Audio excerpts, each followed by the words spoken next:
Un poco de música. Ahí vine la hacer, se quedó bien. Charlar, bueno, van a poder hacer preguntas. Charlan, adelante. Bueno, muchas gracias.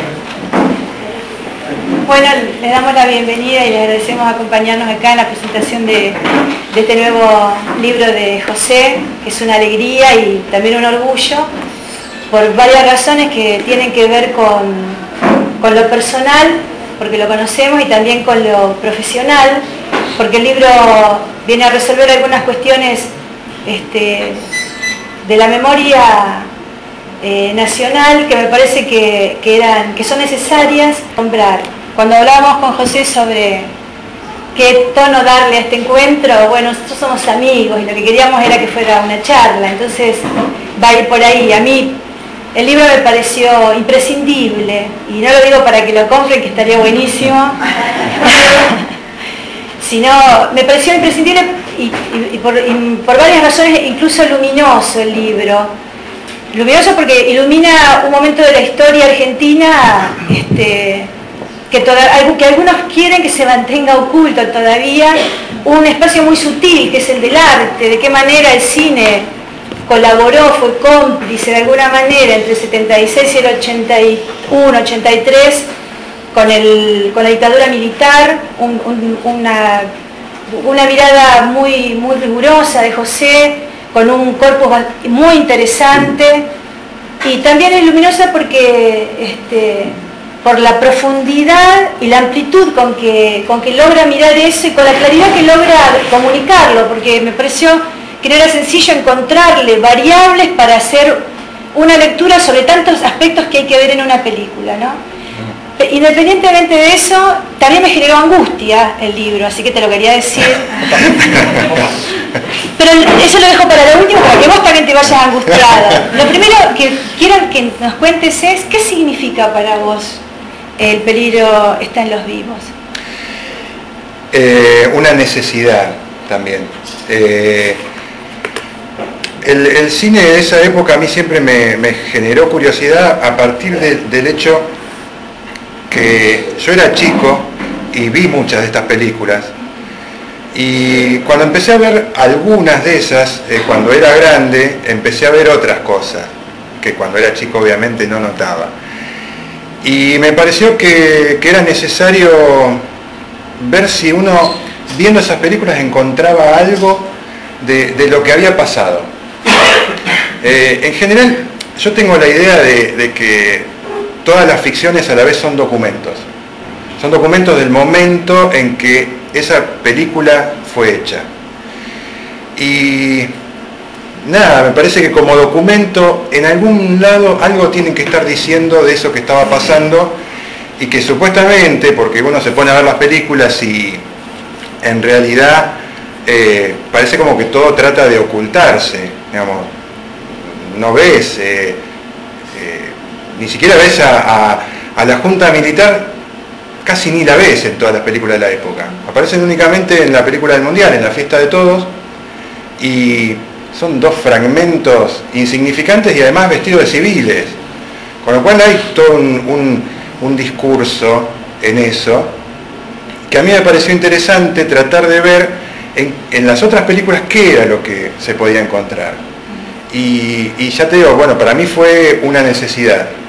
En principio la idea era que fuera más abarcativo, pero me pareció que este periodo puntualmente no estaba investigado. Es decir, hay un libro que es muy bueno, que se editó en Rosario, sobre el cine de esta época, y me parece como que el libro mío es como que se complementa con ese otro libro. Me parece que los dos funcionan bien como en tándem, ¿no? Ajá. Vos decís, en un momento me pareció re fuerte, ¿no? Yo no les voy a spoilear el libro, lo van a tener que leer, pero hay algunas cosas que a mí me interpelaron fuertemente y son las que yo te voy a preguntar porque estoy acá. Está bien. Y alguna ventaja tengo que tener. Vos decís en un momento que el cine argentino de la época me pareció tan fuerte, porque no es una especulación, digamos, no es el periodismo del potencial, ¿no? Que dice, tal vez el periodismo habría... No, José dice, el cine argentino de la época fue cómplice, no por la censura ni la autocensura, sino por haber afirmado aquello que sometía a la sociedad. No tuvo que constituirse en propaganda, tal vez por eso fue más siniestro. Sí. Esta es una de las conclusiones a las que vos llegás, me Sí. parece que es una de las más fuertes. ¿De qué manera fue cómplice? ¿De qué manera operó ese cine? Fue cómplice porque las películas lo que hacían era reflejar valores, mostrar valores que coincidían con los de la dictadura. Desde ese lugar creo que hay complicidad.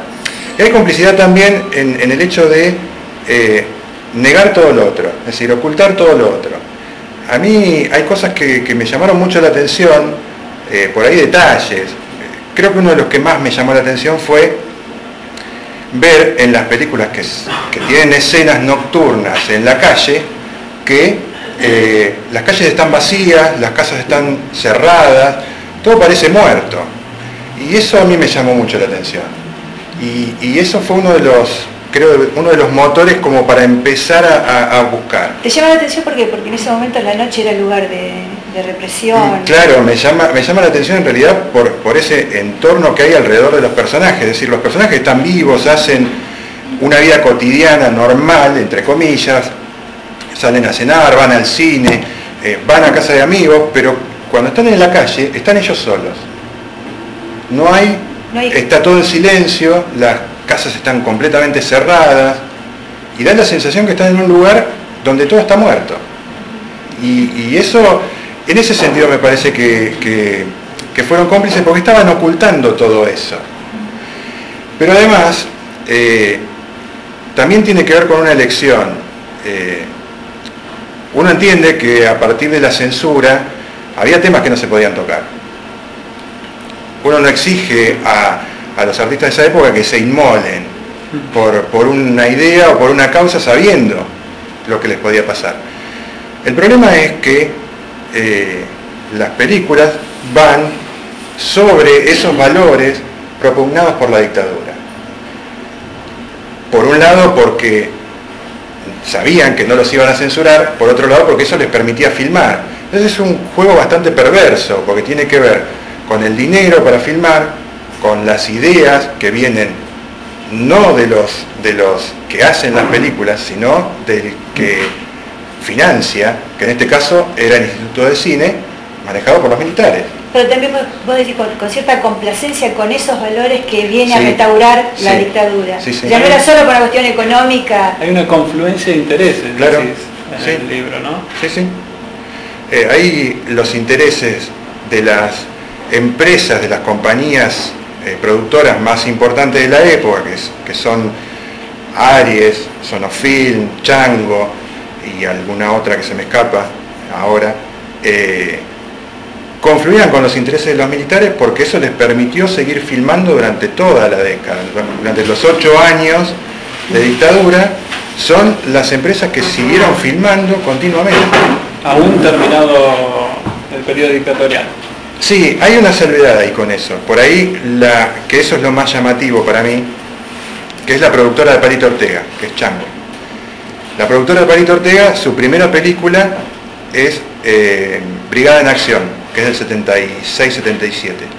Su última película es Tacos Altos, que es del 85. Tacos Altos es la única película que esa productora hizo en democracia. Después desapareció. Todas las demás películas las hicieron en la época de la dictadura. Si no me acuerdo mal, creo que son 8 o 10 películas que hizo la productora, de las cuales una sola se hizo en democracia y todas las demás en esa época de la dictadura. Entonces, bueno, había una relación bastante estrecha entre los intereses comerciales de esas productoras y los intereses ideológicos de la dictadura. Contale cuántas películas te viste para hacer el libro. Más de 120, dejémoslo ahí, más de 120, sí. Es una barbaridad, porque cuando uno se pone a ver los títulos es casi como insalubre.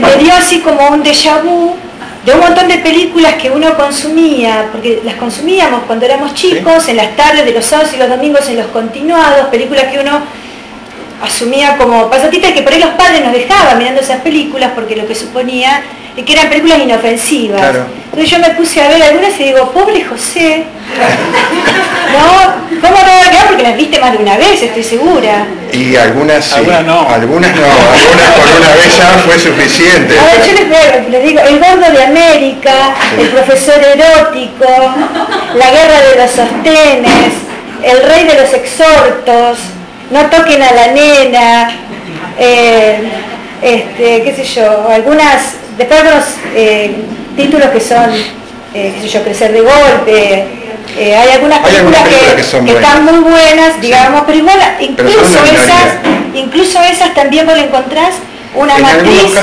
algunos casos sí, en otros no. Bueno, vos mencionaste No toquen a la nena. No toquen a la nena es una de las pocas que salen un poco de esa matriz. Pero pasa con No toquen a la nena, pasa con Piedra Libre, pasa con Los muchachos de antes no usaban arsénico, pasa con Soñar, Soñar de Fabio, que son películas que se hicieron entre fines del 75 y principios del 76. Se estrenaron después. La otra, que es El Otoño, de Cohn también, son películas que se hicieron antes y se estrenaron después. Y uno no sabe cómo, pero pasaron la censura. Y son de las pocas películas que como que van un poco en contra de eso. Están en ese comienzo y después hay en el final. Es decir, en el último año y medio de la dictadura, cuando ya había una cierta apertura, determinadas películas empezaron a tocar otro tipo de temas. Sin embargo, sí, ahí está. Yo me acuerdo que en su momento, cuando se estrenó Plata Dulce o cuando se estrenó El Arreglo, fue mucha gente a verlas porque hablaban de cosas que hasta ese momento el cine argentino no hablaba. Y uno las ve hoy y sí, bueno, uno entiende que para esa época eran películas importantes. Ahora las ves ahora y te das cuenta que hay como pero todo lo que yo encontré es una limitación en las responsabilidades. Sí, son películas políticas, pero la responsabilidad llega hasta un determinado punto y no sube más de ahí. En Plata Dulce la responsabilidad es del personaje de Lupi, termina siendo de él, que es un ingenuo que se deja convencer por Arteche, su ex compañero del servicio militar, que lo lleva a ser presidente de un banco en 15 días, más o menos. Pero ahí, por ejemplo, no se plantea que era la política económica del momento. Se plantea como que es un personaje que se aprovecha de una situación y que después viene el Banco Central, que es el organismo estatal al que se menciona, a solucionar el problema. Pero no se plantea en ningún momento que eso es el resultado de una política económica de esa misma dictadura. Entonces, bueno, es cierto, por ahí en esa época uno podía no advertirlo, pero viéndolo con el paso del tiempo es como muy clara esa limitación en las responsabilidades. Vos sí que hay muchas de las películas que metaforizan o que se pueden leer en clave de al país como si fuera un campo de concentración. Sí. ¿En qué aspecto? Como si fueran, qué sé yo, La Isla, por ejemplo, sí, mencionás vos, sí. La de los médicos también. Sí. ¿En qué sentido es posible leer las películas como si fueran un reflejo del estado militar que estaba el país? Hay una de las características generales de todo el cine de la época es una retracción hacia lo privado. Vamos, las situaciones públicas casi ni se ven. Entonces todos los conflictos se reducen a la familia. No hay conflictos ni laborales ni ningún otro tipo de conflictos que impliquen algo más colectivo. La cuestión es que al ser todo orientado hacia lo privado, vos tenés que la mayor parte de las películas se desarrollan en lugares cerrados. En algunos casos, como en el que vos mencionaste de los médicos, es muy llamativo porque, digamos, todos tenemos una idea de lo que es un hospital, y un hospital está en una zona urbana, abierto a la comunidad. El hospital de los médicos está separado del mundo, digamos, por un enorme parque, y en ningún momento de la película se ve que hay más allá de ese parque. Entonces se ve nada más los heridos que entran y los que salen, en algunos casos, y otros que no salen.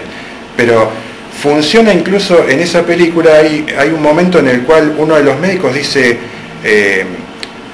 si no me acuerdo mal, creo que están operando a un paciente, y el paciente se muere, pero no dice se murió, dice se nos fue. que era lo mismo que decían los torturadores. Y no me parece que sea casual. Digo, uno puede pensar que es casual, pero también hay que pensarlo desde este lugar. Los guiones de las películas eran sometidos a la censura antes de ser filmados. Esos guiones pasaban por manos militares. Uno no sabe si no había sugerencias de parte de los militares para agregar determinadas cosas. Y después estaba la censura posterior.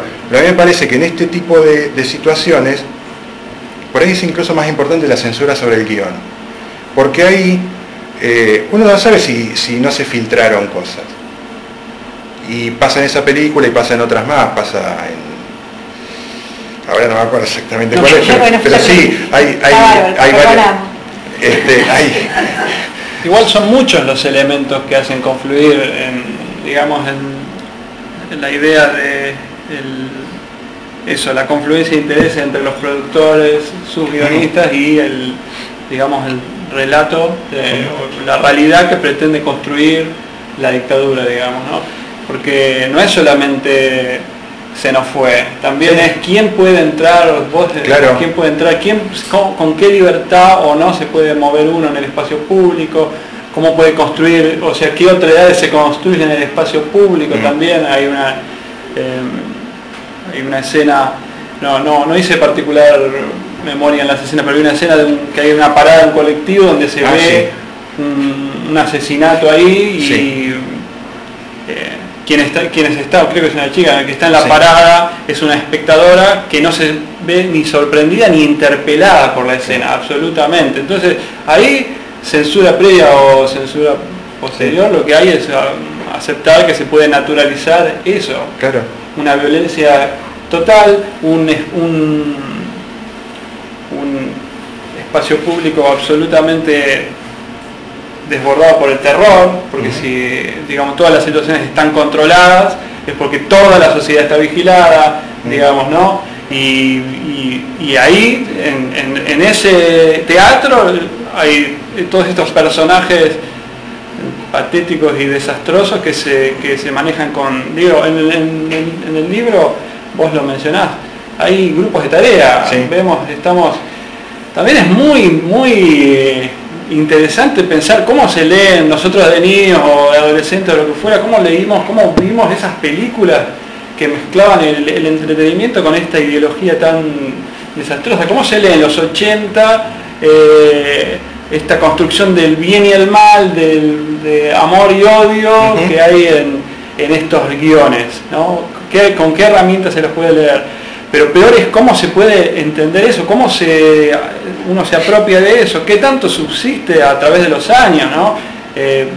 No solamente esa cosa binaria de la cultura de la dictadura, sino directamente la idea de que en un espacio como un hospital que está cerrado, solamente hay un grupo de gente vestido de negro o lo que sea, que puede entrar y salir sin dar explicaciones a nada. Digo, vos vas al cine, ves eso y sabés con la idea de que hay un suprapoder que supera al policía, que supera, cualquiera, y que eso es el poder concentracionario distribuido a toda la sociedad, digamos, ¿no? Y quizás lo más terrible pensaba yo cuando lo leía, y es lo que me generó, ¿cómo es posible que después de 30 y pico años todavía sigamos reproduciendo esas películas y las sigamos viendo sin darnos cuenta de cómo esos mecanismos operaban y seguramente siguen operando? Vos ahí mencionás algunas variables, qué sé yo, por ejemplo, lo que dice Alejandro de la construcción del otro, esta cosa del otro como amenaza, el otro como mal, el otro como exclusión, que empieza, no sé si empieza a construirse en esa época, pero en esa época se subraya, y se subraya con la eliminación que hace la dictadura del otro, del enemigo, pero también en estos sistemas más sutiles, ¿no? De la intolerancia hacia el otro, que hoy por ahí lo vemos como una matriz que sigue vigente, ¿no? Sí, el gran problema es que justamente que esas películas se siguen pasando. En general la mayor parte de la gente desconoce el contexto en el que esas películas se hicieron, y si bien todas las películas que se pasan en televisión están desprovistas del contexto, me parece que en este caso es como mucho más fuerte, porque hay un contexto muy fuerte que te está determinando lo que pasaba y la lectura que vos podés hacer sobre eso. Me parece que, por eso yo en las conclusiones una de las cosas que pongo es que el riesgo es que eso se siga perpetuando, porque no sabemos de qué manera una persona que ve alguna de estas películas, por poner un ejemplo para no ir a las más complejas, las de los superagentes, ¿no? No sé de qué manera una persona lee hoy las películas de los superagentes. ¿Qué puede ver en esas películas? Entonces me parece que ahí es donde está el problema. Si seguimos viendo que los superagentes son tres tipos simpáticos que pelean contra el mal, y bueno, evidentemente no se ha avanzado mucho. Ahora, situado en ese contexto, uno tiene que ver que los superagentes además en realidad eran fuerzas parapoliciales, con zonas libres, en las películas de los superagentes vos no ves policías, no ves militares, no ves absolutamente nada, todo el dominio lo tienen ellos. Y una organización que no se sabe qué es, que responde quién sabe a qué intereses y que nunca se muestra. Entonces eso es muy perverso, que permanezca eso sin ponerse visible, porque me parece que se corre el riesgo de seguir naturalizando a partir de las películas de aventura, formaciones similares a las de los grupos de tarea. A ver, hay un montón de elementos de la película que son fuertes, digamos, vistos así en perspectiva, porque uno los ignora, hasta que no te los muestran así, hasta que no los ves concentrados, quizás esa concentración es la que genera una incomodidad, ¿no? Pues fundamentalmente para quienes se supone que estamos preparados y para mirar eso, es decir, pero hay un episodio que por ahí que me parece que es fuertísimo porque sigue tan vigente en esta sociedad que es tan futbolera, que es la cuestión del Mundial 78. Sí. ¿Qué relato surge ahí? ¿Qué es lo que vos viste? Por eso puntualmente el Mundial 78 tiene un capítulo propio, que no lo tienen por ahí otros hechos de esa época. Yo ahí lo planteo como la narración del presente épico. Digamos, el Mundial implica el triunfo de las ideas, digamos, de la dictadura en ese momento, y está planteado no solamente en La Fiesta de Todos. La Fiesta de Todos por ahí es la película propagandística de la dictadura por antonomasia, ¿no? Ahora, hay un par de películas de Porcelio Olmedo que también tratan el tema del Mundial, aunque sea medio tangencialmente, pero está el Mundial ahí presente, y hay mucha bajada de línea, no de los personajes, sino de voces en off, que funcionan como si fueran radio, claro, pero como si fueran relatores o comentaristas de radio que cuando ellos van a la cancha les están bajando línea de la situación del país, de que es mentira lo que dicen afuera. Que somos derechos humanos. Sí, no llegan a decir por ahí que somos derechos humanos, sino como una cosa de que le estamos demostrando a los extranjeros de lo que Argentina es capaz. Como la respuesta a la campaña anti-argentina. Claro, funciona más o menos como eso. Y la película del Mundial, la de La Fiesta de Todos, yo creo que tiene dos cosas que son, a mí me resultaron muy llamativas. Yo no me acordaba puntualmente de eso, que es que se pasan muchas imágenes de los partidos, se pasan entre esas imágenes se hacen pequeños sketches con actores de la época, y tenés por un lado que en las imágenes de los partidos, en todos los partidos hay comentarios, te van explicando qué es lo que pasó, menos en el de Argentina y Perú, que es justamente el partido sospechoso, y uno ve las imágenes sin ningún comentario en off, en silencio. Se ven los goles, se ven las situaciones importantes, se escucha a la gente gritando en la cancha, pero ningún comentario. Y la otra es el personaje de Contra, que es el que hace Calabró, que en un determinado momento de la película aparece como un personaje interesante, porque está planteando justamente todo lo contrario de esa visión triunfalista, épica. Es decir, uno ya sabe cómo es el personaje, pero funciona en principio. Y ese personaje es el blanco de los golpes de la misma gente. Es decir, la misma gente termina reprimiendo al personaje porque se opone al pensamiento general. Eso me pareció muy llamativo porque no aparece tampoco en otras películas. Yo creo que no está no está hecho a propósito eso. Yo creo que se les escapó un poco la idea. Pero me pareció muy interesante cómo hay una escena en la cual el personaje que hace Calabró de Contra está viajando en un micro y está cuestionando la actuación de la selección. Y la gente empieza a golpearla arriba del micro. Entonces el chofer primero lo frena como para que no lo golpee, qué sé yo. Y cuando una mujer grande se levanta y le empieza a pegar con, no me acuerdo si era con un bastón o con un paraguas, entonces ahí sí le empiezan a pegar todo. Y en la siguiente escena está casi desfigurado. Entonces ahí uno por ahí empieza a entender cómo la misma sociedad ya no necesitaba de la regulación, o continuamente de la regulación militar, sino que ya lo tenía incorporado. Y eso sí me parece como muy terrible y muy angustiante cuando uno lo ve ahora. Por ahí en esa época se veía como una situación graciosa, pero uno lo ve ahora y dice, ¿y esto cómo podía pasar en ese momento? Es decir, por ahí la gente que es más grande y que lo vivió puede entender por qué pasaba eso. Pero a mí me resulta muy llamativo en ese contexto, porque se supone que es una película, entre comillas, humorística, por lo menos en los sketches, y de pronto aparece esa situación en la cual el que expresa un pensamiento distinto, el que expresa un pensamiento distinto, aunque sea en broma, merece castigo. Además el que castiga es un par. El que castiga es un par, eso es toda la sociedad como una sociedad de control total. Sí. No sé si te conté alguna vez que hice un trabajo para la universidad sobre el correo de lectores de la revista Humor, que era como una valvulita donde la gente por ahí... Y hay una carta que remite específicamente a un comportamiento en el espacio público. Es una pareja que va a una plaza y se sientan en un banco.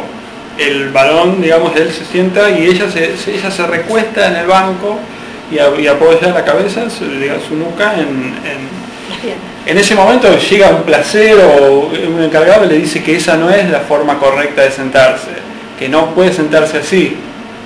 Entonces la persona que además tiene internalizado todo esto, en la carta de lectores sugiere como 3 o 4 respuestas que podría dar. Decirle, mirá, soy libre, hago lo que quiero, ¿no? Pero lógicamente lo que hace uno es obedecer. Entonces ahí tenés una sociedad absolutamente disciplinada, y además esto, como, digamos, nosotros nos preguntamos cómo en este país se pudo aprobar una ley como obediencia de vida, ¿no? Justificando las órdenes criminales, que el Estado justifique las órdenes criminales. Bueno, hay que ver también, hay que pensarlo, además de todo el contexto político de la época, que la sociedad venía de un disciplinamiento muy fuerte, tanto es así que intenta arreglar todos los comportamientos sociales, desde los privados hasta ni hablar de lo público.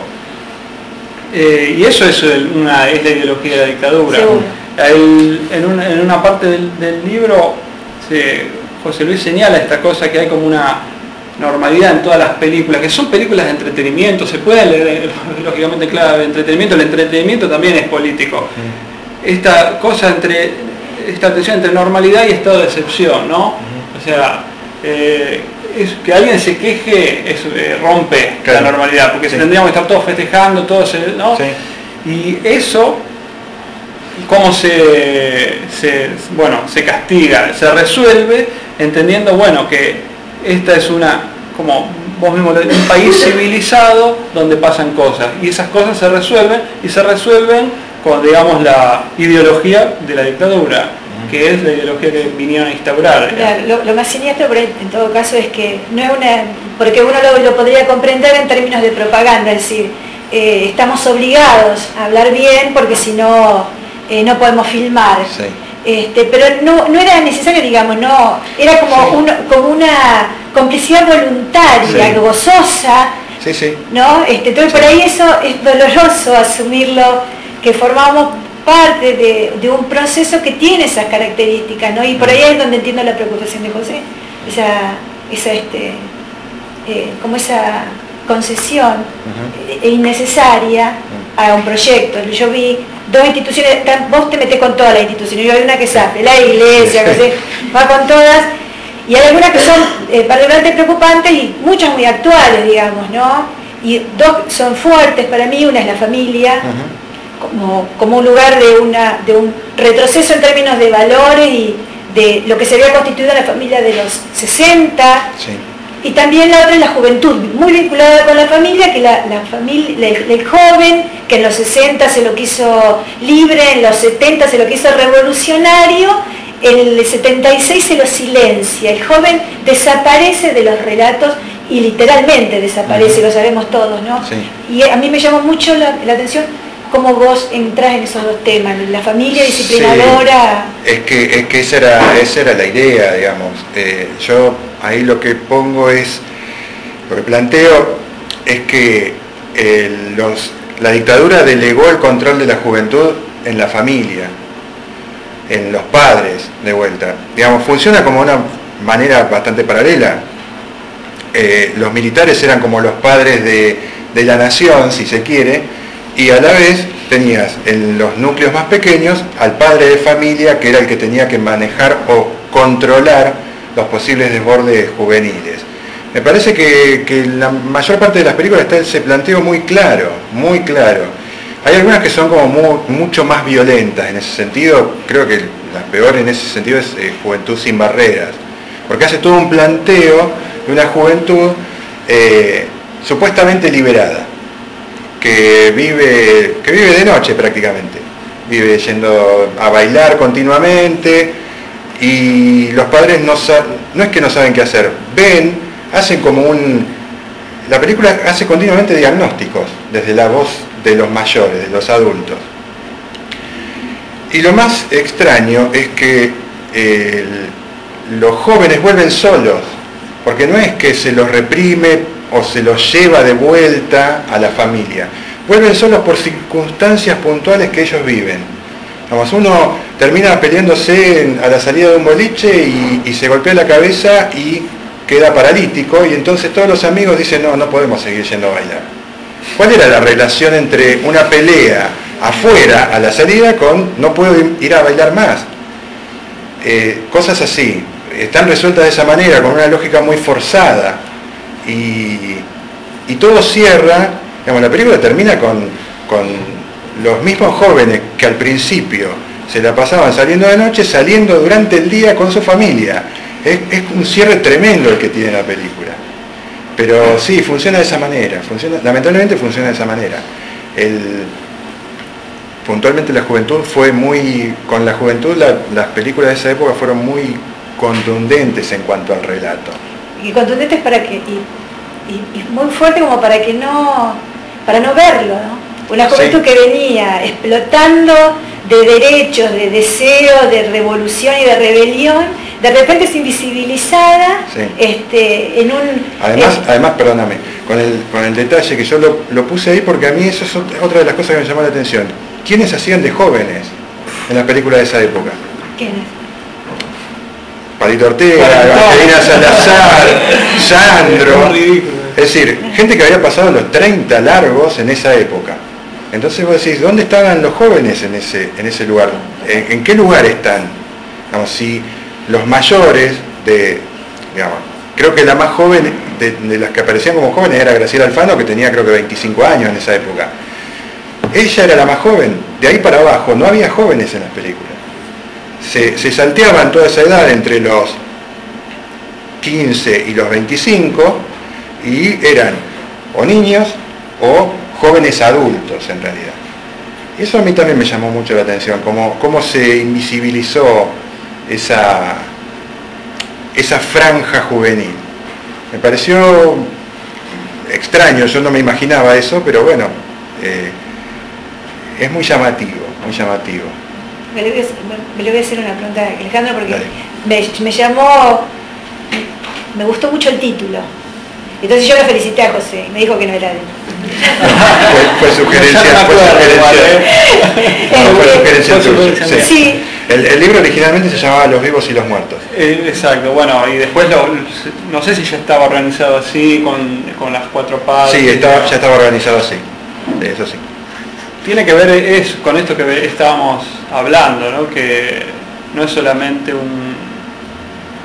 un libro sobre el cine del periodo, sino sobre las consecuencias y sobre cómo eso nos interpela hoy, digamos, ¿no?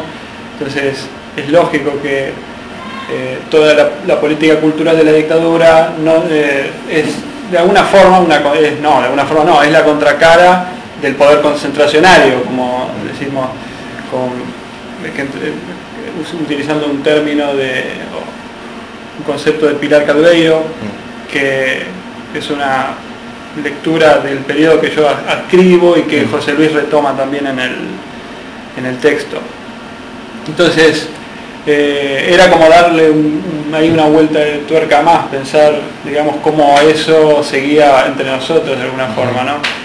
Estoy viendo la tapa y tampoco fue muy sencillo, al menos para mí, que la diagramé, que la diseñé, pensar eso. En su momento me parecía como muy fuerte, pero tenía que ver con el título también. Y el título surge de una película del Circo Tiani. Sí. Claro. De una frase que se dice en esa película. El libro está lleno de elementos, porque en realidad lo que hacen es confluir todo, porque lo que hay es eso, es una ideología que subyace. Hay una frase en una película de Olmedo y Porcel que se van a Venezuela, están en el lobby de un hotel, son dos, Olmedo y Porcel, Olmedo y Porcel, son dos buscavidas, qué sé yo, que consiguieron que alguien los lleve y cómo volvemos al país, no sé qué, y no sé, la embajada, hacete un habeas corpus. Sí, en esa época además. Sí. Entonces está lleno como de esos elementos. Y la portada y esas imágenes tan fuertes tienen que ver con un concepto que atraviesa todo el libro, que es cómo se naturalizan esas situaciones, de cómo la violencia está naturalizada. En la superficie tienen este aspecto de vacua, ¿no? ¿Dónde el libro de José y tu editorial te enganchan, digamos, para que surja el peligro está en los libros? Primero en la confianza de José Luis, acercarme al proyecto, cosa que me honra. Pero este es el segundo libro de una colección que es interés mío de publicar ensayos que tienen que ver con los derechos humanos y con la memoria social, digamos. Antes de este libro, con ese mismo formato, publicamos un libro que se llama Masacre en el Pabellón Séptimo, que es un libro que tuvo cierta trascendencia. Claudia Cesaroni es la autora, que relata los hechos que pasaron en el 1978 en la cárcel de Devoto, donde en un presunto motín murieron 64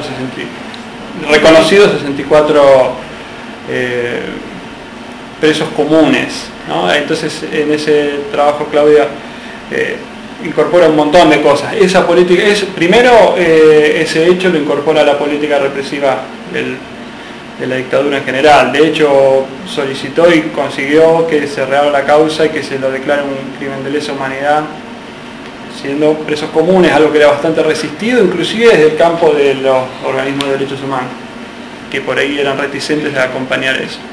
Entonces, con ese libro, un poco cumplo yo esta idea de empezar una colección que gira en torno a eso, a la construcción, un aporte. Para mí el libro es un vector social, es un transmisor todavía, que permite cristalizar un montón de sentidos que le damos al libro, que le damos todavía a la lectura, a esa materialidad. Entonces es como un aporte, mi militancia es a través de estos libros, digamos. Está buenísimo. Entonces, cuando José Luis se acercó al proyecto, bueno, me encantó y me encantó poder ayudar. Después vemos cómo lo materializamos, porque el libro es un largo camino. El colofón dice tiene un largo camino, noviembre del 2014, lo estamos presentando, qué sé yo. Los libros... Y fue casi un año desde que yo te mandé el original hasta que estuvo el libro. Los libros son esos objetos que están como en una red de sentido que no sabemos dónde termina. Es como muy la deriva que puede tener un libro. Entonces yo no estoy muy preocupado si es inmediato, qué sé yo. El libro tiene que hacer su camino y si es bueno o si toca una fibra que tenía que tocar, la repercusión va a estar. Y si no, digamos, estamos llenos del amor por haber materializado eso. Yo lo único que me enojé porque la letra es chiquita. Entonces, y se lo cuenta al editor, bueno, yo le voy a decir al editor que la letra es chiquita. Ahora les digo que a pesar de que la letra es chiquita, es muy dinámica la lectura, digamos, es muy placentera la lectura, lo que uno descubre leyéndolo. Entonces te perdono. Me suena José Luis, entonces, porque es la prosa de... Sí. Y después otra cosa que vi, que José, que vos venís ya de un recorrido intelectual, profesional, por el tema del cine. El tema del cine es algo que obviamente es una de tus obsesiones, digamos, en el mejor sentido de la palabra. Y tu primer libro, que tuvo un premio del régimen de fomento del literario del Fondo Nación de las Artes en el 2009, es también un orgullo, ¿no? Se llama La Hacienda Tenebrosa, una aproximación a la imagen de la mujer en el cine argentino. Acá en el periodo de Están los Vivos hay un capítulo también dedicado a la idea del amor y del sexo. José, hablemos un poco de sexo. Hablemos de sexo, José. Bueno, ¿Qué pasa con la construcción de lo femenino, digamos, en esas películas, y de la sexualidad disociada que surge en escena? En principio, lo sexual estaba limitado, en principio, a la exhibición de mujeres semidesnudas. Esa era la concepción del sexo. Es decir, no había relación sexual. No es que en ninguna película no se mencione el sexo ni se lo muestre, entre comillas. Pero cada vez que se lo muestra de una forma como pretendiendo ser graciosa. Y como despojándolo de su poder incluso transformador, porque en realidad la mayor parte de las veces no tiene que ver con la familia. Y de hecho, cuando tiene que ver con la familia, lo que hace es, la cámara se va del momento, se va del lugar y del momento en el que se produce la relación sexual. Uno sabe qué es lo que pasa, pero también hay un escamoteo continuo de lo que está pasando. Uno lo puede reconstruir, está bien, pero ¿cómo haces cuando de pronto en una película, que es gran valor en la Facultad de Medicina, el personaje de Calabró, que se presenta a dar un examen en lugar de un compañero, él dentro de la película actúa como censor, porque es una situación en la cual él tiene que analizar un cuerpo femenino desnudo, en un examen, ¿no? Como él no es el estudiante, sino que está ayudando a un amigo que no puede presentarse, en la camilla no hay un cuerpo muerto, sino un cuerpo vivo, de una amiga de él.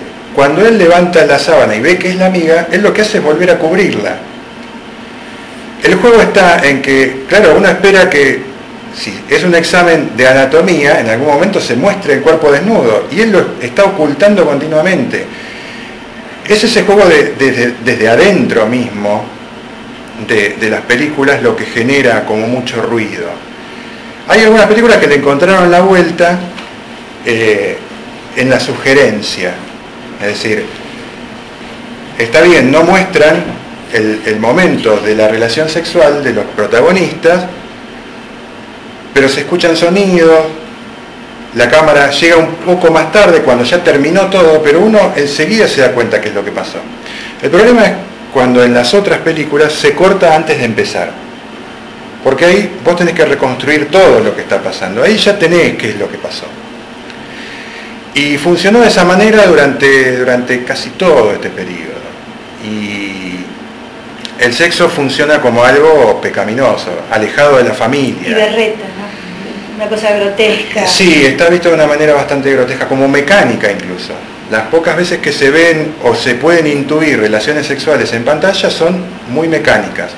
O son perversas, porque lo curioso es que cuando hay violaciones sí se muestra. Sí. Eso, ¿Hay un episodio en la de los médicos? No. Ya me miras de mi obsesión. No, hay en... Digo, que es explícita el hecho de la violación y como naturalizado, ¿no? Sí, no, hay en el... No es en los médicos, es en una... Ahora tampoco me acuerdo yo el nombre de la película, pero... Hay que mirarla. Sí.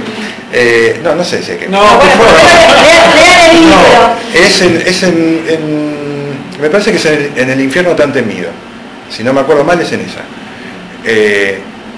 A Graciela Borges, que es uno de los personajes centrales, la viola un exnovio. Y se muestra, ahí sí se muestra la relación. O la otra es la de Juan que reía, en la que muestran la vida de una pareja y cómo se empieza a derrumbar su vida cotidiana cuando les roban el auto. En realidad el que se derrumba es el personaje masculino. Y en un determinado momento, claro, la crisis de la pareja que se desarrolla a partir de eso, y el único momento en que vos ves a los esposos teniendo una relación sexual es cuando el marido viola a la esposa. Porque ella no quiere tener sexo y él literalmente la viola y no le importa. A eso me refiero. El sexo es mecánico o perverso. Entonces no hay que mostrarlo. Es como un silogismo muy sencillo, pero me parece que funciona de esa manera la lógica. De todas las películas que viste, Sí.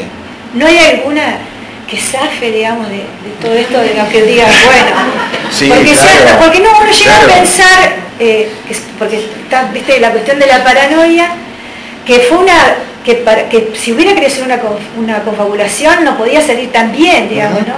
Y que alguna película por ahí haya salido de este esquema. Sí, no son muchas, pero serán el 10% de... Es terrible. El 10% de por lo menos de las que yo vi, que son más o menos el 75-80% de lo que se estrenó en esa época. ¿Y de qué manera salen de lo...? Algunas salen por eso que yo te decía al principio, que hubo películas al comienzo de la dictadura, filmadas antes de la dictadura, que se estrenaron en los primeros meses de la dictadura, que de alguna forma sortearon la censura, y están las películas que están en el final, a partir de Tiempo de Revancha, Últimos Días de la Víctima, de La Misteriosa Buenos Aires, también tiene, me parece, un planteo muy interesante en relación al poder. Si bien no quedó eso en el libro, es una película interesante por cómo muestra las relaciones de dominio. Quizás uno podría llegar a rescatar de las películas de Aries el arreglo, que es la que se ve un poquito mejor, pero siempre con esa limitación en las responsabilidades políticas. Y alguna otra, yo la que menciono ahí porque es una que no hace alusión a nada que tenga que ver con la vida de ese momento. Se desarrolla en el campo. Misiones no. No, la de El fanático mundo de la María Montiel, que es de Suaib Yuri, el hermano de Leonardo Fabio, cuenta una historia y lo hace de una forma muy digna, sin necesidad ni de caer en la berretada que se caía en general en el cine comercial, por decirlo de alguna manera, ni tampoco de tocar un tema político.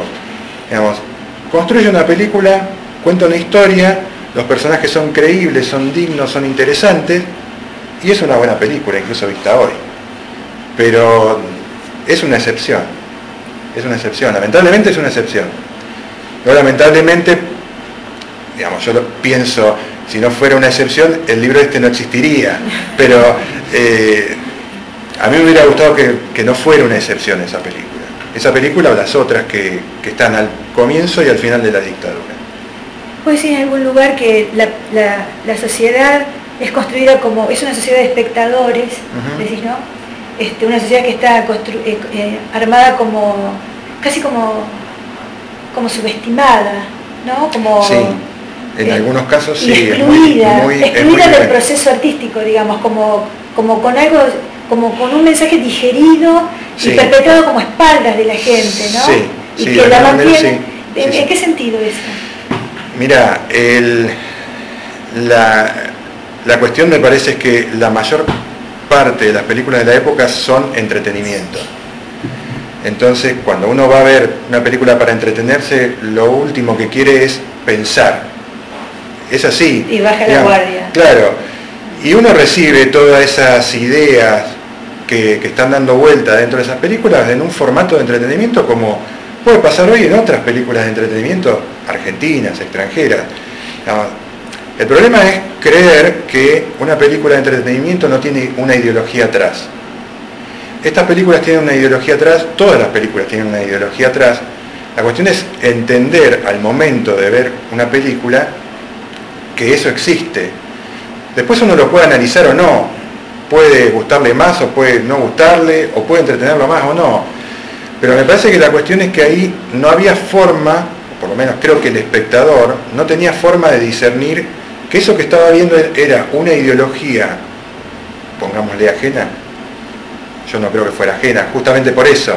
No podían discernirlo porque era su vida cotidiana eso. Y estaban formados con esos valores muy tradicionales, muy conservadores. Y yo creo que la mayor parte de la gente que iba al cine en esa época tenía esos mismos valores conservadores. Hasta el estreno de Tiempo de Revancha, que fue un gran éxito, la mayor parte de las películas exitosas son las películas conservadoras, las que se suponía que eran liberadoras porque eran picarescas, por ejemplo, porque mostraban algo que no se veía en otros lugares.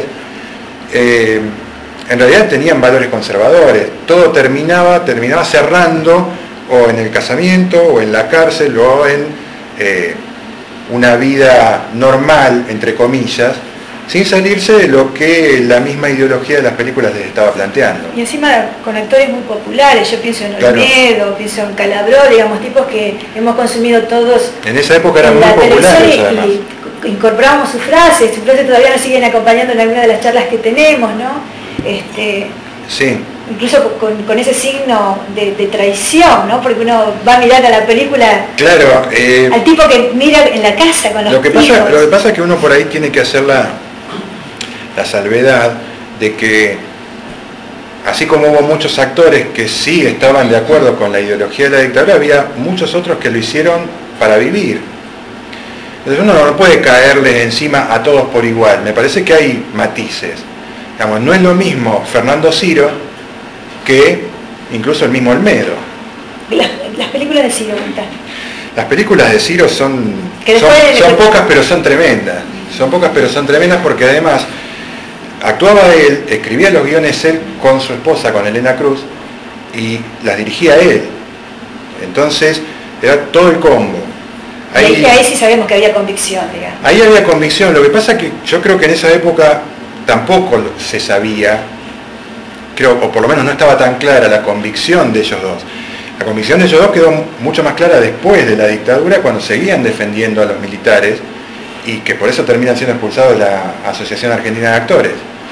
Pero en ese momento yo creo que no era muy fácil para todo el mundo darse cuenta quién era Fernando Ciro y qué lugar estaba ocupando.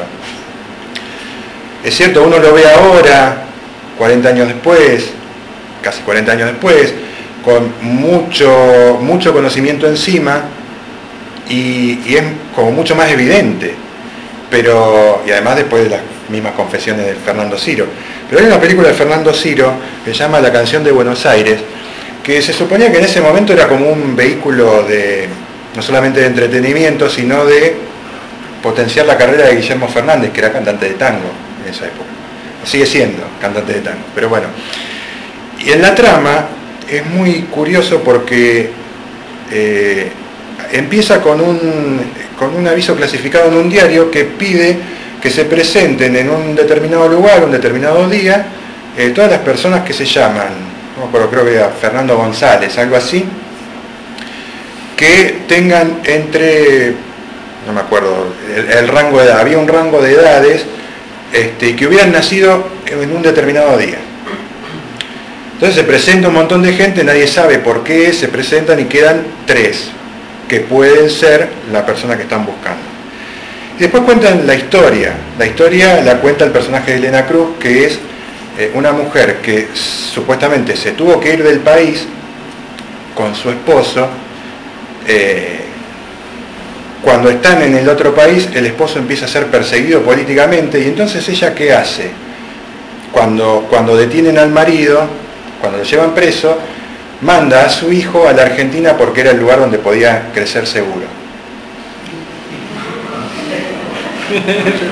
Bueno, la cuestión es que como ella pierde el rastro de ese hijo suyo, porque ella lo mandó, no sabe quién lo recibió ni nada, el aviso clasificado viene a tratar de recuperar a ese hijo que ella mandó a la Argentina. uno puede tener hasta una lectura, incluso una lectura perversa de eso, porque le empieza a dar vueltas a esa situación y dice, bueno, ¿en qué momento ella manda al hijo? Justo en la época de la Revolución Libertadora, con lo cual ya arrancamos mal. ¿Cuándo vuelve ella a buscarlo? En la dictadura militar del 76. Busca a alguien y uno tiende a relacionar eso con los desaparecidos, con la búsqueda de las madres, con la búsqueda de las abuelas, pero acá todo como un giro muy perverso de decir, donde se persigue no es acá en la Argentina, es en el otro país. Nosotros tuvimos que mandar a nuestro hijo a la Argentina porque en otro país no se podía vivir. Tercerizar la inseguridad, digamos, ¿no? Sí, mandarlo como una cuestión de invertir lo que estaba pasando. Digamos, el planteo que yo hago en el libro es, si no se puede leer esa película como un intento de invertir la idea de lo que estaba pasando acá en la Argentina y ponerlo en otro lugar, que además es un lugar que no se nombra, no se sabe qué es lo que está pasando en ese lugar, por lo cual detienen al marido de esta mujer. Entonces la idea queda como que la Argentina es ese famoso eslogan de los militares que era una tierra de paz. Y queda como eso. Es como una afirmación de toda esa idea. ¿Y qué hacemos con todas estas películas? Que se siguen, claro, que se siguen proyectando, que se siguen viendo. Yo creo que... Nosotros ya, por ejemplo, siento que uno pierde como la inocencia, digamos, no puede ver, ¿no? Que tiene, digamos, que ya tiene algunas variables como para mirar ciertas películas desde otro lugar. Yo supongo que va a tener todos paranoicos mirando sí, aquello de los exhortos. Tampoco se trata de exponerse a semejante cosa. Pero si uno tiene la desgracia de exponerse a eso, sí. Ver qué otra cosa hay además de ese entretenimiento, qué tipo de valores. Yo creo que ya no pueden ser leídas de la misma forma, o vistas, mejor, de la misma forma que fueron vistas en ese momento, ni causar el mismo efecto, digamos, ¿no? Yo tengo mis dudas en cuanto a eso. ¿Qué tal? Yo tengo mis dudas. Sí, bueno, pero acá ya nos generaste toda la angustia. No, yo tengo mis dudas porque no hay una explicación de cómo y por qué se hicieron esas películas. No es que yo vengo a decir, bueno, yo tengo la posta y está en este libro, comprar el libro y ya vas a saber.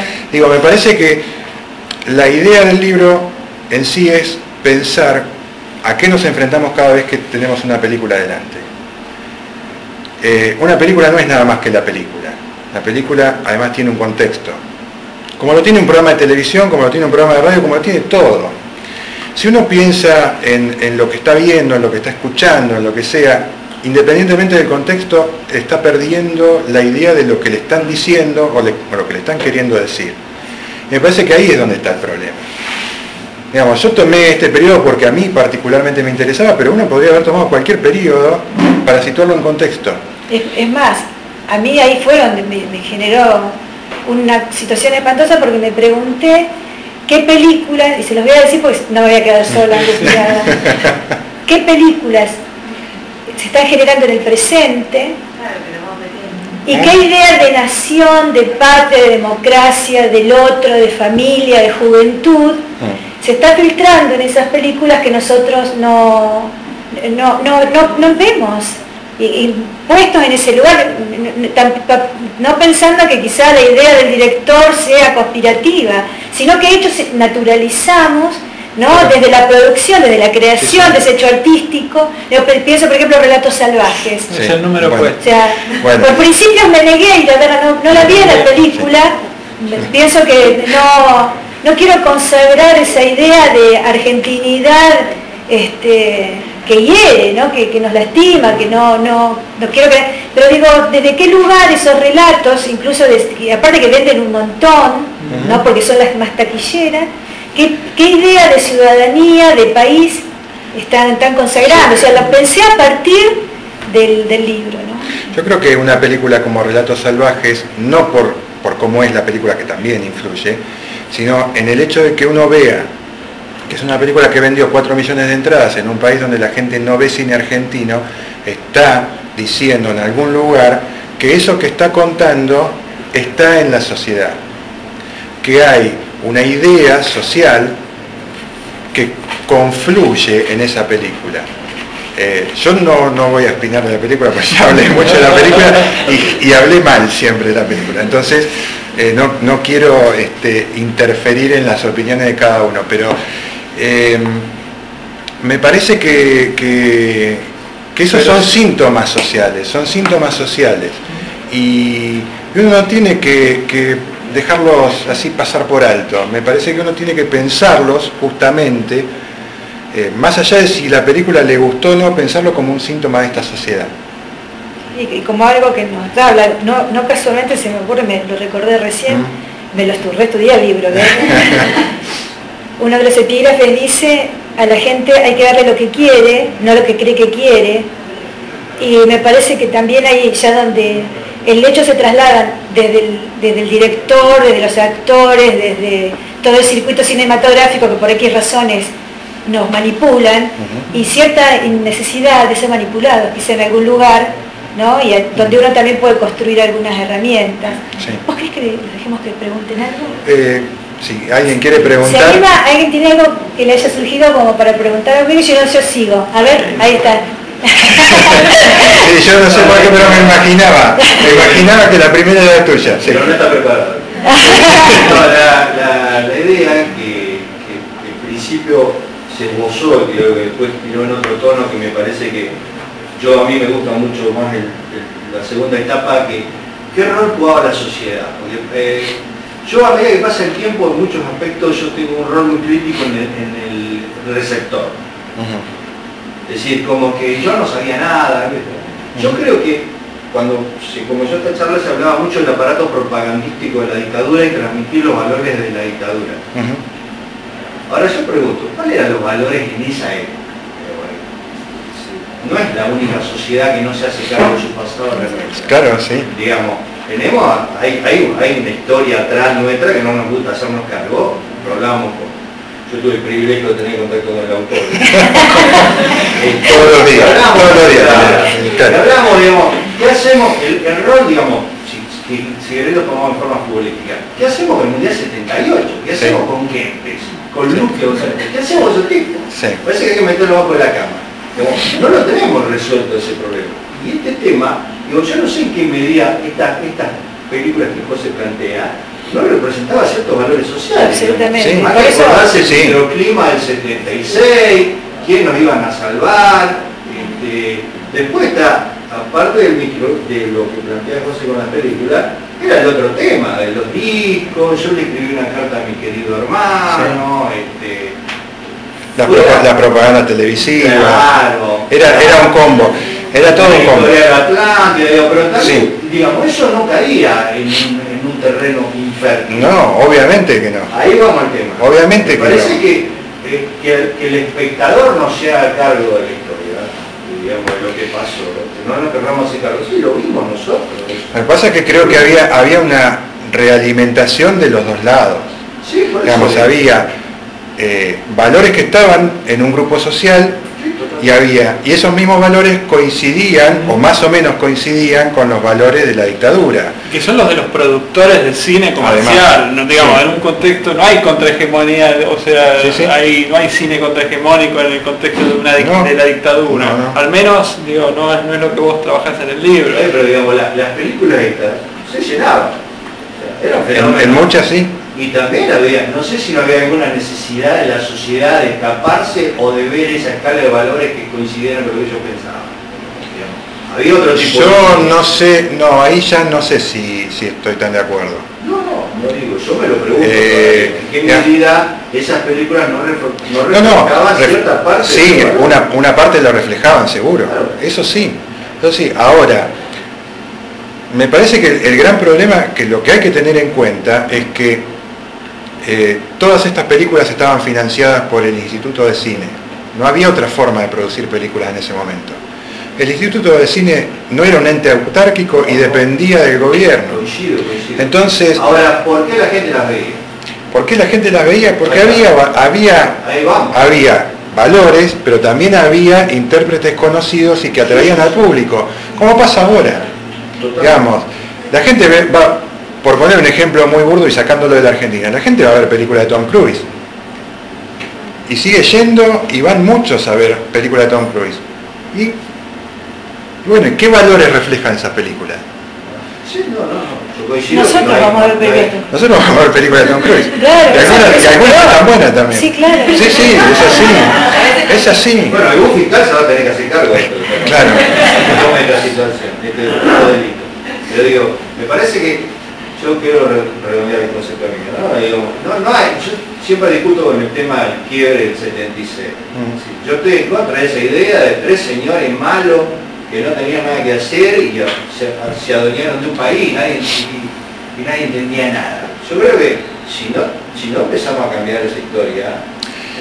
Lo que pasa, discúlpame Mario, me parece que en el libro también está planteado como una situación donde hay rupturas y continuidades. Hay rupturas que son muy obvias porque lo que desaparece es todo el cine militante. Desaparece completamente, no quedó absolutamente nada y muchos están desaparecidos todavía. Las películas y los directores desaparecen. Sí. Y por otro lado hay continuidades porque la mayor parte de los géneros que fueron predominantes en la época de la dictadura venían siendo populares desde el 72, 73, o sea que hay una continuidad. Hay una continuidad y lo que por ahí no está planteado en el libro es que esa continuidad de la forma de filmar siguió en la Argentina después de la dictadura. Digamos, yo lo planteo por ahí en el caso de Enrique Carreras nomás, que 2 años después del regreso de la democracia filma una película que es Los Barra Bravas, que es igual a Los Drogadictos. Digamos, el planteo es el mismo. Y estaba en democracia. Digo, el modo de filmar en la Argentina, que arrancó a principios de los 70 en el cine comercial, que se profundizó en la dictadura, siguió como mínimo hasta mediados de la década del 90. Recién ahí empiezan a cambiar las narraciones. Pero mientras tanto siguió siendo el mismo tipo de cine, obviamente siempre con algunas excepciones. Pero básicamente era eso. Y otra cosa que me parece que no es menor, es que el cine opera con sutileza, digamos, es como la literatura, operan con planos muy simbólicos. Y cuando uno va al cine, especialmente el público destinatario de estas películas, va con la alerta baja, va a entretenerse, va a pasar un rato, un domingo con la familia, digamos, como parte de un circuito, quizá no va con la... De hecho, a ver, yo leo el libro y acá me surgen las preguntas de películas que yo consumí todavía, nunca las miré desde ese lugar. Entonces, por ahí es cierto que debe haber algunas cosas que uno tiene que asumir como sociedad, no me cabe la menor duda, pero no, me parece que lo auspiciante para mí y lo celebrante del libro es que hay alguien que nos ayuda a mirar.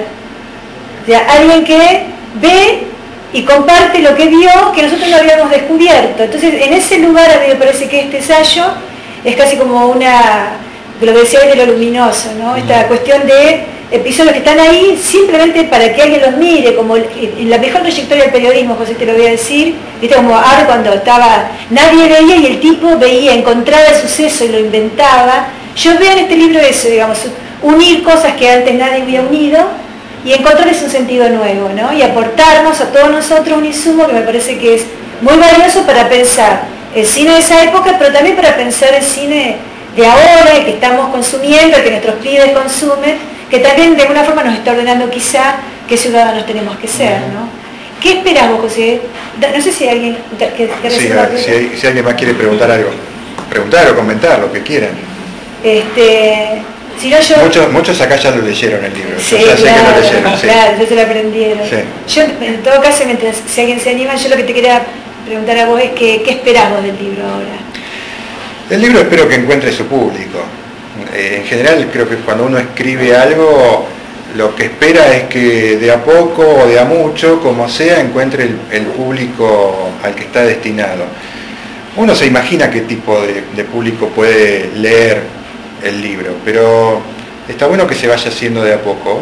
Yo hasta ahora me fui encontrando con bastantes sorpresas en gente que lo ha leído, que me hacen planteos que por ahí yo no sé si no me propuse, pero que está bueno que se vean de esa manera. Está bueno porque además incluso las críticas, hay un crítico amigo que hizo una crítica en un sitio de internet, que hizo puntualmente 2 o 3 observaciones sobre el texto y a mí me pareció muy interesante, y de hecho después las discutí con él y me parece que también eso hace que no solamente ayude al que lo lee, sino también a mí.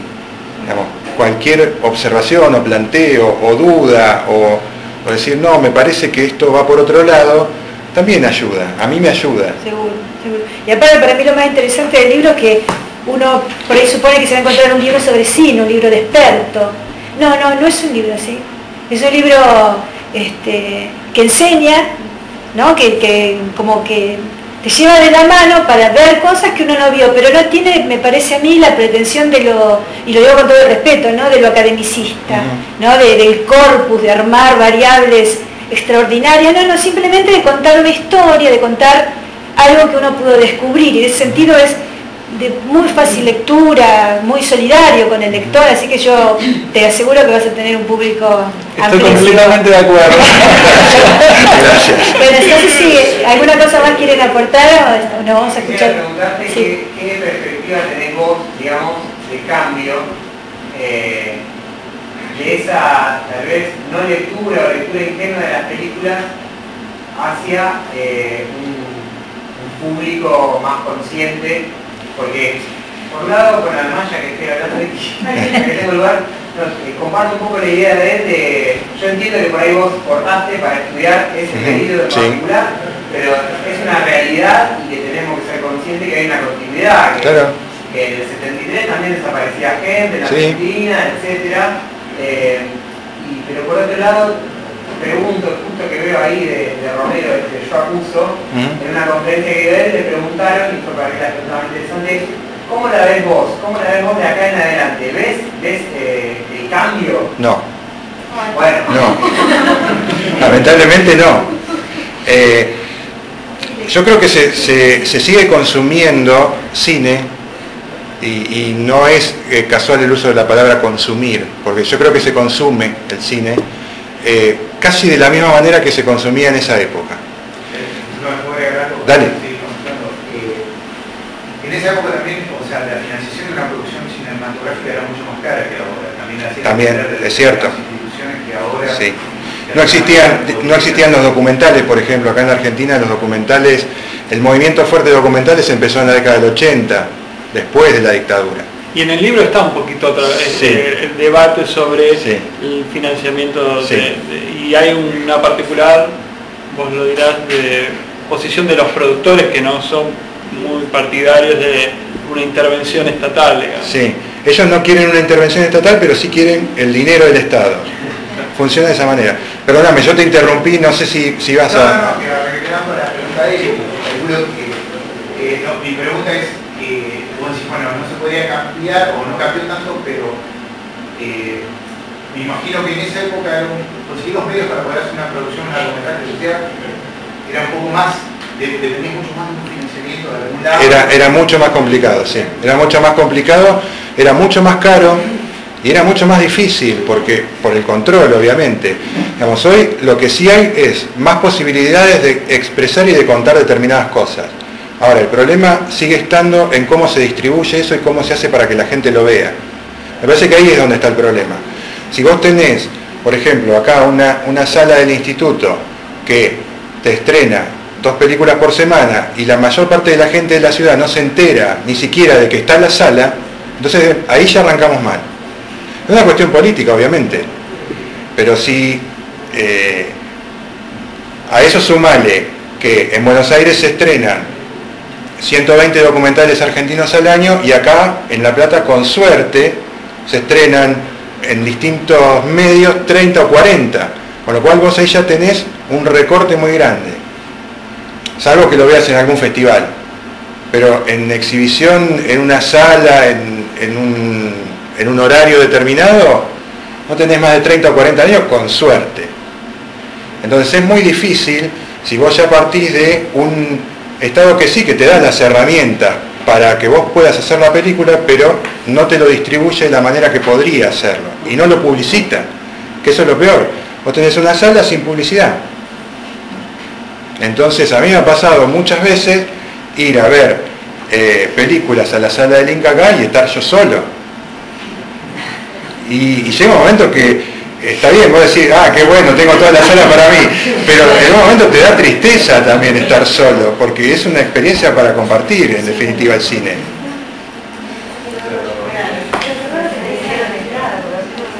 ¿Cómo? Pero una vez con una sola me dijeron, no tenés que esperar que venga el próximo. bueno, a mí, yo he ido muchas veces al cine que estaba yo solo y las películas la pasaron igual.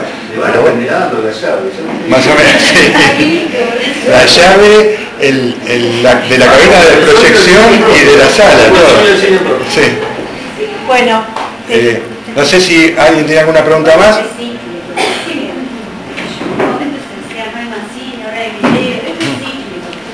Hay distintas formas de acceder.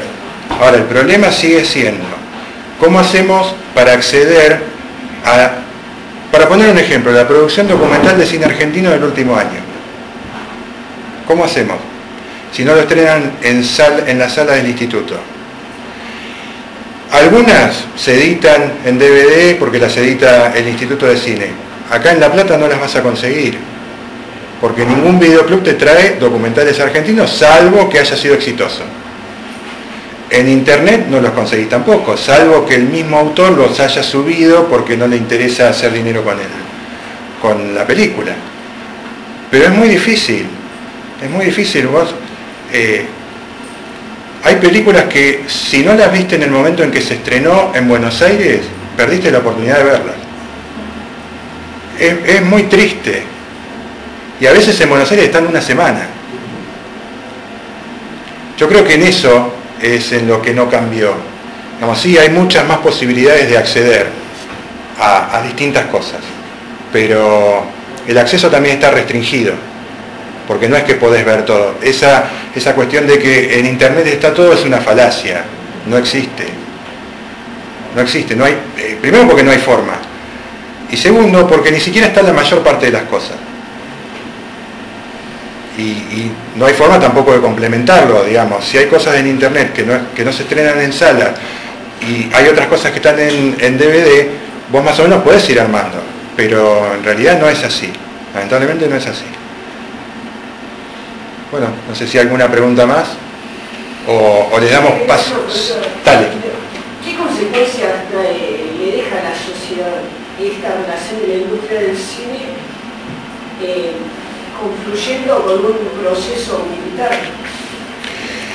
O sea, ese vínculo, ¿cómo se llega al vínculo de la industria del cine con un proceso cívico-militar proyectado en las salas de los cines? Vos decís, ¿qué es lo que genera en el público cuando después de ver este tipo de películas o de haber pasado por ver este tipo de películas? Claro, ¿qué consecuencias le deja a la sociedad? Yo creo que la consecuencia que le deja es como un empobrecimiento cultural para empezar. Y por otro lado lo que hace es como te hace focalizar la mirada en determinadas cosas y no en otras. Te lleva a que vos veas lo que ellos quieren que veas. Es eso. En realidad, todo el negocio de la distribución cinematográfica está planteado de esa manera. Es una pelea por ver quién logra que vos veas lo que ellos quieren que veas. Lo que pasa es que en este caso estaba manejado desde el Estado que supuestamente a vos te tiene que brindar la cultura del país. ¿Puedo aportar algo? Aporte nomás. Aporte. No solamente son los efectos de la película Relato Salvaje. La última que tiene es Gran Cucho y ahora salió tapa cualquiera que pueda. Salió una tapa que la gente va a sacar foto a la entrada de la casa. Sí. Como diría el siempre el pensador Fabio Alberti, ¿qué le está pasando a la Argentina? Vamos a sacar fotos, digo, puede ser un humor negro lo que digo, pero estamos hablando de un juego, ¿sí? Se viene un turidado a la casa de Barrera. Y si no, de que la foto Sí, sí. peor todavía, porque era... Claro. Pero digo, Sí. mucho es nuevo. No, yo no fui. O sea, se generó ahora en base a... No es solamente una cuestión del proceso. Yo diría como Acá para... estamos en medio de una sociedad democrática donde circula la libertad de idea, toda la historia. Se sabe lo que pasó, se sabe que no es ficción y toda la historia, y se van a hacer una foto en la entrada. A mí me parece que los que estamos acá, estamos no solo por la película, también estamos en un lugar que es muy particular, ¿no? Que es un espacio de memoria y para algunos es una cuestión que no se negocia. Pero hoy es viernes, digamos, y estamos celebrando un libro que es maravilloso. A mí lo que me queda como reflexión en el marco de todo lo que esta sociedad se debe y lo que hacemos mal, que esto es también parte de la sociedad, digamos. Lo que José viene a presentar tiene que ver con lo que somos también, ¿no? Esa resistencia al olvido, esa resistencia a la alienación, esa resistencia a la manipulación y también una apuesta al aprendizaje. Parece que hoy nosotros nos vamos diferente de cuando llegamos. O sea, nos vamos, por ejemplo, sabiendo que cuando estamos mirando una película estamos consintiendo con algún modelo que esa película nos está proclamando y que nosotros como ciudadanos tenemos derecho a mirarla críticamente, por lo menos ya no tenemos excusa para mirarla como no me di cuenta, ¿no? Entonces yo tengo la idea, esto lo aprendí de las madres, ¿no? Que todo el proceso el ser humano tiene también en medio de su miseria la posibilidad de renacer. Y bueno, y está el que no vio, el que no pudo, no supo, no quiso ver, pero también está el que sigue viendo, el que es un faro, el que nos está mostrando por dónde salir de esa situación de ingenuidad, digamos, y tener una actitud más activa, ¿no? Claro. Me parece que algo de lo que vos decís de ir armando la lectura tiene que ver con eso, ser multiplicadores de esta experiencia. Me parece que es un logro no menor, ¿no? En una sociedad que también tiene tanto estímulo para consumir, ¿no? Claro. Así que lean el libro. Bueno, y compártanlo. ¿Vos querías decir algo? Sí, un último comentario que tal vez el tema que yo preguntaba en la pregunta era por el público, cómo sí. La persona, si vos ves el cambio hacia otra mirada más consciente del cine, pero viene a cuento de esto, de que está bien, es fácil también desde ahora a 40 años atrás, claro. Decir, los milicos mataron gente, pero también hay, el Estado mata por no garantizar lo que se supone que la Constitución garantiza, sí. Y digamos, cualquier medio de difusión de arte o de lo que fuera, de cultura, que muestre una realidad que no es, o que muestre una realidad maquillada, también nosotros debemos verla críticamente. Por eso la pregunta es, más que nada, no, si ahora vemos las películas de antes, está buenísimo revisar la historia a partir de cuáles eran los discursos en el arte, claro. Pero digo, ¿ves que nosotros veamos los argentinos ahora críticamente todas las producciones culturales? No, en general no. En general, digo, hay excepciones obviamente, pero creo que está acotado a un público que va a ver determinado tipo de cosas. Y el que sigue yendo a las salas comerciales a ver el estreno de la semana, para mí, sigue teniendo la misma postura acrítica. Digamos, que va, consume, ve la película, la pasa mejor o peor, le gustará un poco más, pero no ve qué es lo que hay atrás de eso. Yo creo que mayormente, y por ahí eso, así como ella hablaba que le daba angustia algunas cosas del libro, por ahí a mí por ahí me angustia más eso, esa cuestión de que la gente no pueda ver cualquier cosa con una mirada crítica. Después, si le gustó a partir de esa mirada crítica, me parece bárbaro, pero primero tiene que estar la mirada crítica. Hay una vieja canción del rock nacional que dice: las cosas se cuentan solas, solo hay que saber mirar. Pero el saber mirar implica toda una tarea y hay que dejar la comodidad.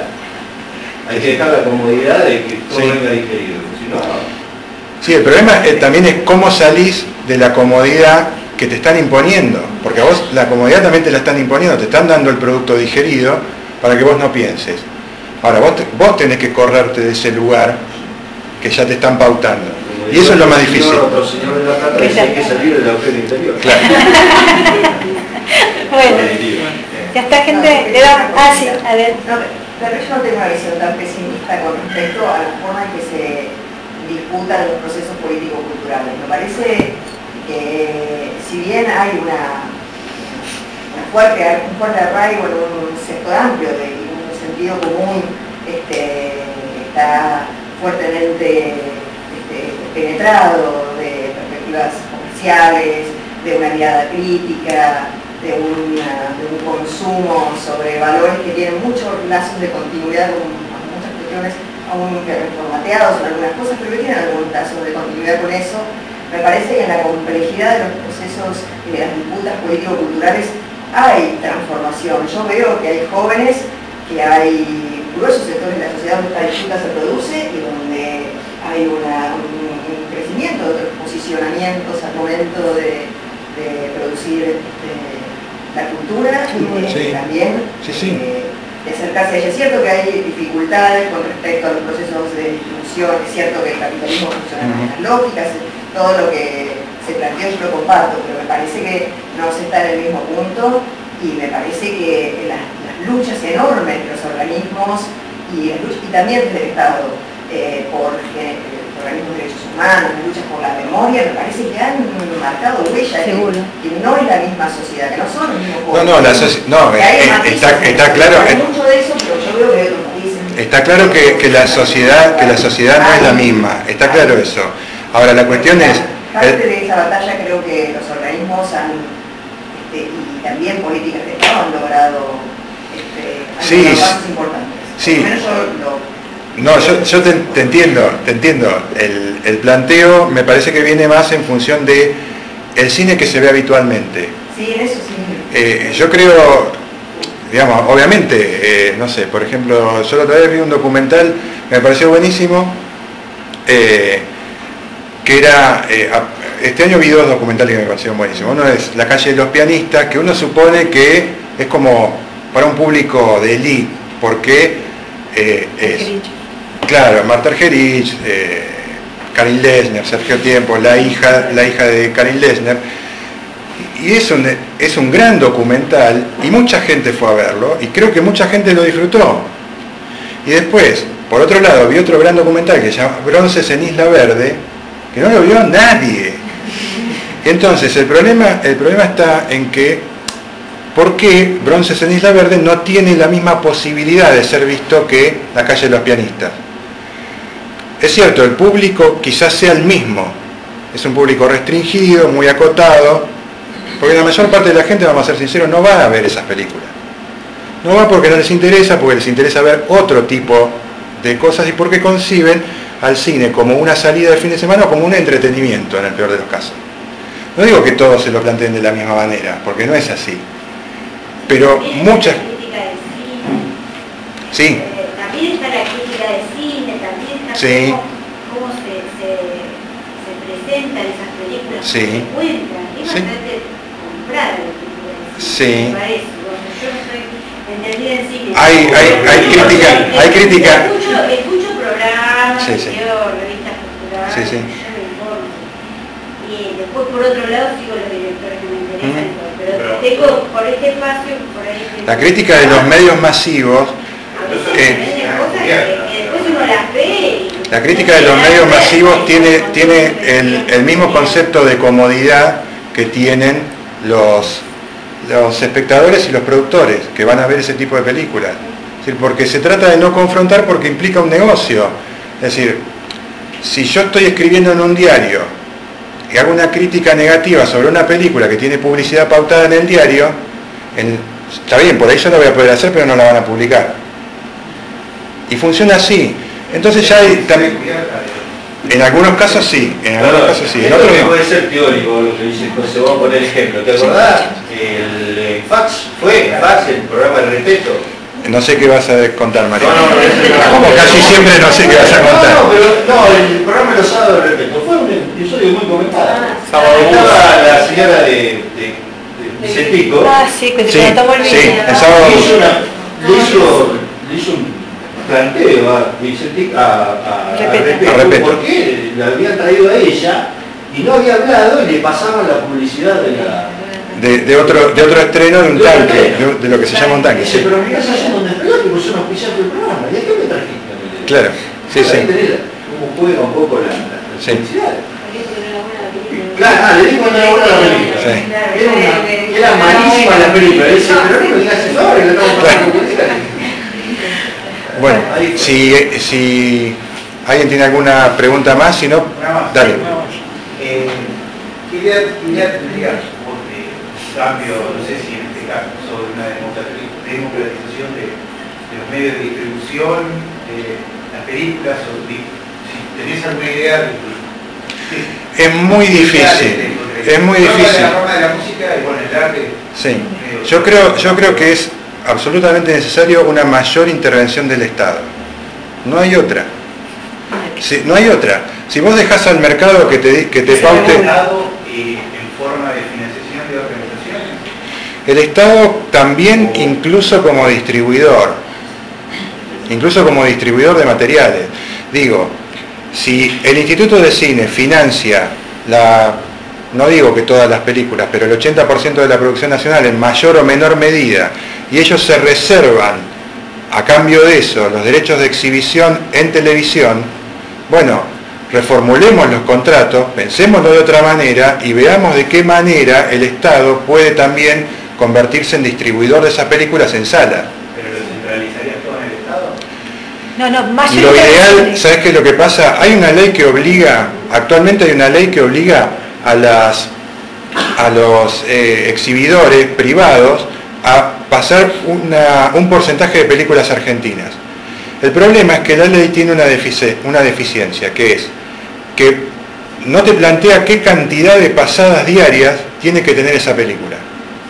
Entonces, ¿qué es lo que hacen? Te la pasan en un solo horario, al mediodía o a la noche tarde. En un solo horario, que la gente posiblemente no pueda ir, o lo tenés restringido. Claro. En los complejos multisala de Capital, lo que hacen habitualmente es cuando hay un estreno argentino y están obligados porque no cumplen con la pauta legal, lo que hacen es toman una película de un estreno semanal argentina y te la ponen a las 11 de la mañana. En ese horario solo. Ellos no están incumpliendo con la ley porque la película la están pasando. No te la pasan en un solo horario, en un complejo de 10 salas, 12 salas, 20 salas. Entonces el problema está ahí. Hay que afinar las leyes para hacer que los exhibidores privados exhiban más cine argentino. Hay que concientizar también a la gente para que vaya a ver más cine argentino, porque también es un hecho que la gente no va. Y por otro lado también tiene que haber una intervención del Estado más fuerte en la distribución. De hecho, hay películas que hoy por hoy se están estrenando antes películas en el canal Inca TV que en salas en Buenos Aires. Entonces, ¿qué sentido tiene que la estrenes en las salas si ya la pasaste en televisión? Entonces, hay un montón de cosas para corregir, pero me parece que el rol del Estado es central en eso. Ya sea para corregir la ley que está, para hacerla mejor, o para convertirse en un agente un poco más fuerte en la distribución cinematográfica. Bueno, si no hay más preguntas, le cedemos el paso a los músicos.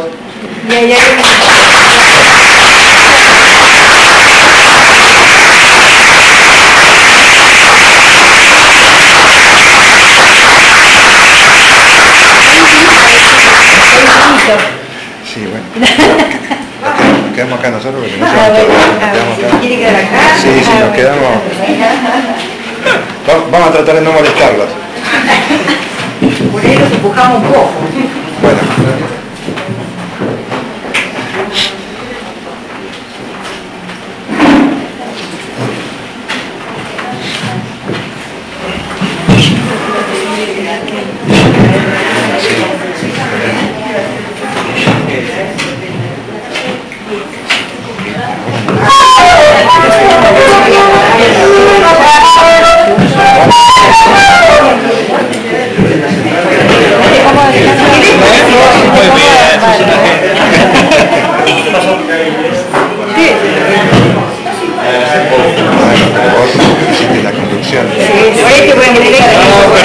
Me corro un poquito.